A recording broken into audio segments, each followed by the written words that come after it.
Welcome to today's Explainer, where we're going to dive right into one of the most unique and, frankly, intensely emotional texts from antiquity, the Book of Hosea.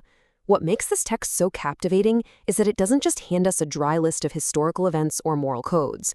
Instead, it uses a deeply personal, totally broken marriage as a profound, overarching metaphor to explain a nation's absolute spiritual crisis.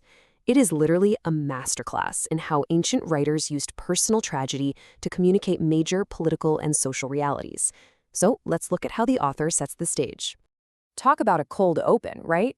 We are starting in the deep end here. This is literally the second verse of the entire book. The text uses God's shocking command to the prophet Hosea to instantly hook the reader. I mean, imagine being told that your life's work is to marry someone you know is going to repeatedly break your heart, all to serve as a living, breathing object lesson for everyone around you. It's an incredibly dramatic way to kick things off, and it immediately begs the question, why? Why use this specific, agonizing metaphor? Well, here's where the text brilliant bridges the gap between the personal and the national. It introduces this concept of spiritual adultery. This allows us to map the emotional betrayal of Hosea's literal marriage to his wife, Gomer, directly onto the nation of Israel's betrayal of its covenant with God. When the text talks about unfaithfulness, it's not just talking about a marriage going south. It's talking about a nation that has completely walked away from its core identity, worshiping foreign idols, and sinking into severe moral corruption. Section 1. Children of the Rebellion. Decoding the prophetic names. The naming of Gomer's children beautifully and tragically illustrates the escalating tension in the narrative. Think of it like a countdown to disaster. First, we have Jezreel, which points to a specific historical punishment and the end of the kingdom. Then things get even darker with the second child, Lo Ruhama, meaning no longer show love or not pitied. Finally, the third child is named Lo Ami, which literally translates to not my people. It's a devastating culmination. It represents a total severance of the covenant. The text is using the public naming of these kids as a giant billboard to announce that the relationship between the divine and the nation is completely fracturing.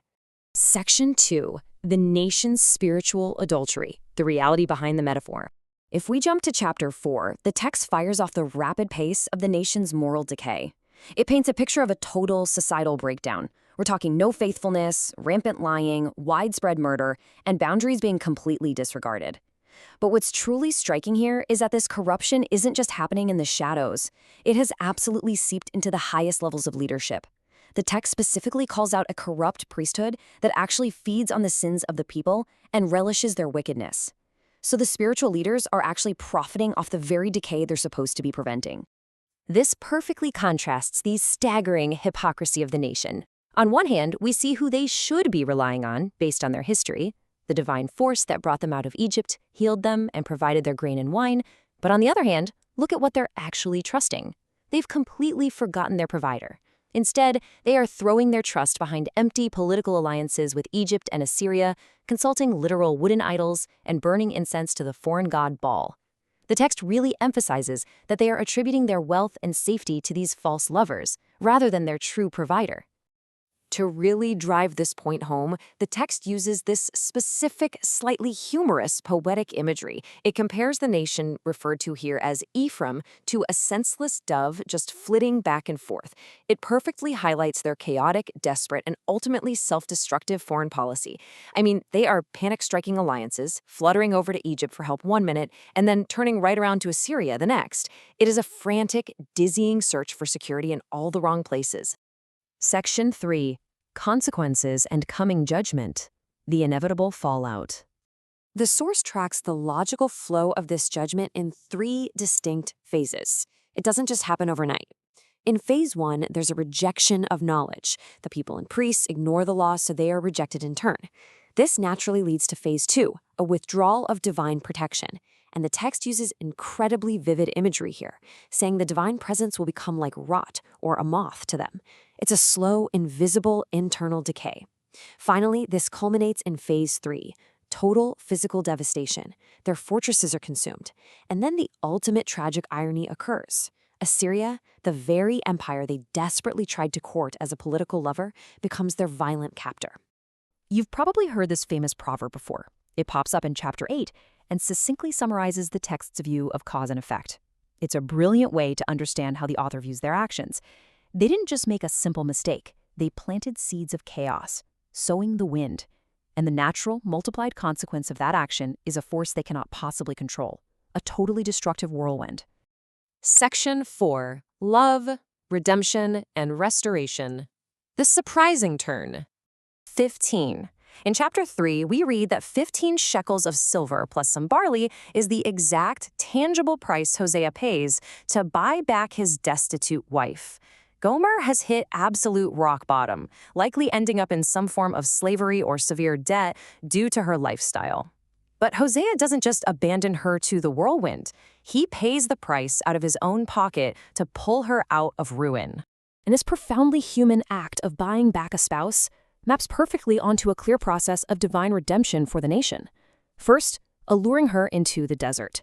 This is a total reset, a callback to the original Exodus, taking the nation away from all its distractions to speak tenderly to her. Second, transforming the Valley of Achor, which historically was a place of immense trouble and judgment for Israel, into a literal door of hope. And finally, a complete rebetrothal, forever, built on a brand new foundation of righteousness, justice, love, and compassion. Notice how the text starkly contrasts the earlier imagery. We went from the slow, destructive decay of a moth and rot to this incredibly beautiful poetic vision of a flourishing, restored nation in chapter 14. The divine presence is no longer a tearing lion or a disease. It's the morning dew bringing fresh life. The nation will blossom like a lily and be as strong and deeply rooted as a cedar of Lebanon. It is a complete and total renewal of life and purpose. We'll wrap up our explainer with the text's own concluding verse from chapter 14. Who is wise? He will realize these things. It leaves us with a pretty heavy reflection. It forces us to ask ourselves, when we face our own self-destructive whirlwinds, are we wise enough to recognize where we've actually placed our trust? And more importantly, are we willing to accept that kind of relentless, redeeming love when we finally hit rock bottom?